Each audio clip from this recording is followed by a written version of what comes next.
We pass a cluster of 20 tents, and my gaze fixes on a sign that says, "Eat the Rich," a huge pair of garish lips around the words. Another sign reads, "The real Bedlam will rise up again." The protest encampment has been a fixture here since before I was born, its scruffy members chanting about justice and equality. Every couple of weeks the police come and break it up, but the protesters always reappear the next day, stoic and bruised, with new signs that say things like, "Cops are not above the law." When I look up again, we're about to ride across the bridge of forgetting and enter the south side. "You okay?" Gavin yells over his shoulder as the bike idles. "Yeah, I just haven't been over the bridges in a long time," I yell back, the wind sucking the words out of my mouth. Or ever.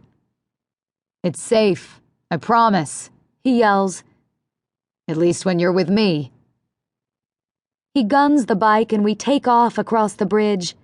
Hundreds of locks hang from the balustrade's filigreed stonework, left by couples who have walked this bridge, locked padlocks to it, and tossed the keys into the river to symbolize their unbreakable bond.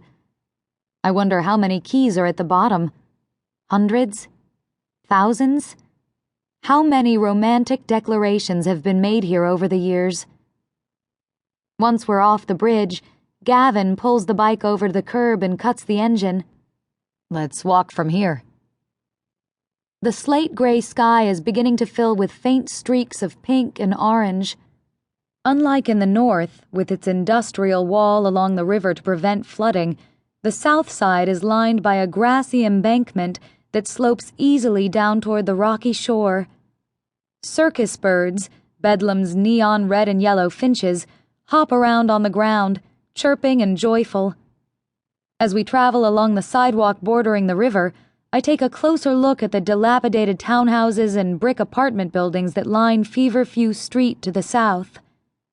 There's graffiti everywhere, scrawled over the bricks and fences, "Justice," and "The South is not afraid," and over again, a million different tags. SYNDIC 8. Living in sin. Sin life. Gavin guides me down a narrow dirt path toward a thin footbridge jutting into the river, marked by a rusted metal archway that reads Bridge 9 in Gothic script. At first, I wonder why I've never seen it before. But then, I take a closer look and see that after 100 feet or so, the bridge just stops. It ends in the center of the river, as if someone sliced half of it off. Boards have been nailed haphazardly across the bridge's abrupt endpoint. What happened? "We call this the bridge to nowhere. When I was 6 or 7, they blew up the north half of it. This is what's left." "They?" I ask. Gavin shrugs, the light in his eyes flicking off the way it did just before the party ended the other night. "People who didn't want Southsiders walking to the museum district and scaring the tourists. Same people who killed the Hope, maybe." I shoot him a dubious look. The last time I heard anyone mention the Hope, I was in the 7th grade. He was a crusader for justice who supposedly almost ended the crime wave just before the Southside riots started. Most people believe he was just an urban legend. At least that's what I've always learned in school. He was killed before I was born, if he ever existed at all. "But couldn't it have been an accident?" I ask. I don't want to suggest the other scenario that floats through my mind, that Southsiders blew it up themselves during the riots.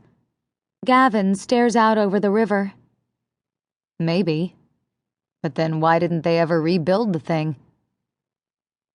The path spirals past the bridge and slopes downhill, opening up a moment later into a circular courtyard with an ornate stone fountain at its center. It must have been beautiful once, with 3 mermaids at the center, their tails flung gorgeously into air. But their faces have crumbled.